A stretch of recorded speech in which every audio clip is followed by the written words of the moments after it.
सदावर्तीजी आपलं खूप खूप स्वागत लोकशाही मराठीमध्ये। आणि मगाशी न्यूज प्लॅनेट या आमच्या विशेष कार्यक्रमात आम्ही याच खरं तर मुद्द्यावर चर्चा करत होतो की ज्या पद्धतीनं मनोज जरांगे पुन्हा एकदा सरकारला अल्टिमेटम देत आहेत आणि सरकारला सांगतायत की 2 दिवसात निर्णय घ्या, नाहीतर आम्ही मुंबईला यायची गरजच नाही लागणार आम्हाला। मुख्यमंत्र्यांना आव्हानात्मक भाषा वापरली जाते। सुरुवातीला या संदर्भातली आपली पहिली प्रतिक्रिया। मला असं म्हणायचं आहे की हे अल्टिमेटम शब्द कुठून येतंय, हे कोणत्या विचारधारेतून येतंय? तर हे अत्यंत तुम्हाला सांगतो अतिरेकी विचारातला हा शब्द आहे। लोकशाहीमध्ये ही मान्यता आहे का अल्टिमेटमची?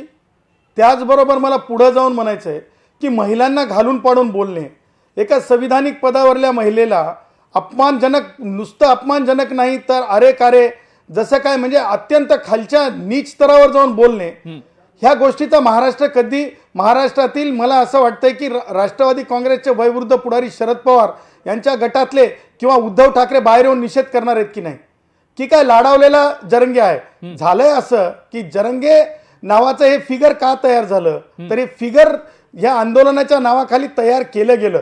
आमच्याकडं तुम्हाला मला कोणाला उपमा द्यायची नाही, पण शेतकरी आहे म्हणून सांगतो, शेतकऱ्यांची भाषा जाणतो म्हणून सांगतो। तुम्हाला सांगतो आमच्या शेतामध्ये बुजगावणं उभं केलं जातंय। बुजगावणं ह्याच्यासाठी की पाखरं शेत खाऊन जाऊ नयेत म्हणून तुम्हाला सांगतो।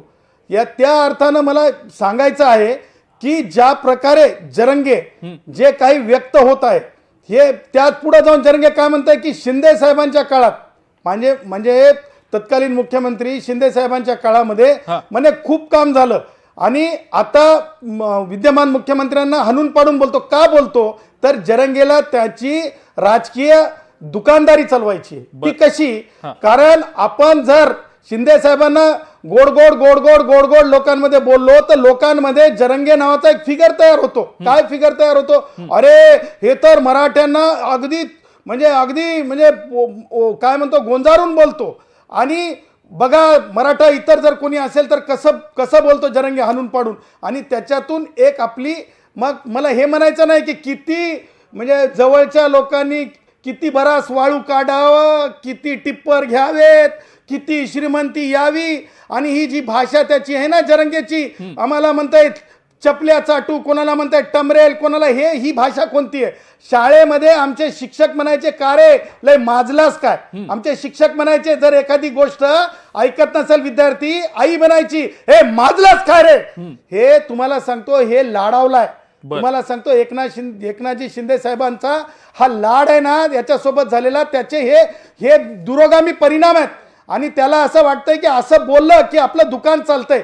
तुम्हाला सांगतो ते जी मागणी करत आहे ती मागणी तुम्हाला सांगतो आजच्या संविधानिक तत्वानुसार, आजच्या संविधानिक स्ट्रक्चर मध्ये त्यानं जी मागणी करत आहे की सगळे सोयऱ्याचा GR काढा। जरंगे मी डंके की चोट पे सांगतो देशातलं एकही राज्य तशा प्रकारचा GR काढू शकत नाही। हे माहिती आहे जरंगेला की हे गणपतीचे दिवस नाहीयेत, पण मग जरंगेला कुणी टिळा लावला या तारखेचा? म्हणजे गणपती बाप्पाच्या प्रतिष्ठापनेचा दिवस जो असतो, चतुर्थीचा दिवस असतो, म्हणतो मला माहित नाही। अरे मला माहित नाही म्हणजे काय? मग कुणी स्क्रिप्ट तयार करून दिली? राष्ट्रवादी काँग्रेसचे वयोवृद्ध पुढारी शरद पवार अंतर्वलीत जातात, पण आता म्हणतात नाही आमचा पाठिंबा नाही, उद्धव काहीच बोलत नाही। या सगळ्या गोष्टी लक्षात घेता नोंदी कसल्या नोंदी? 58 लाख नोंदी, त्या नोंदींच्या आधारे मागासले पण ठरते।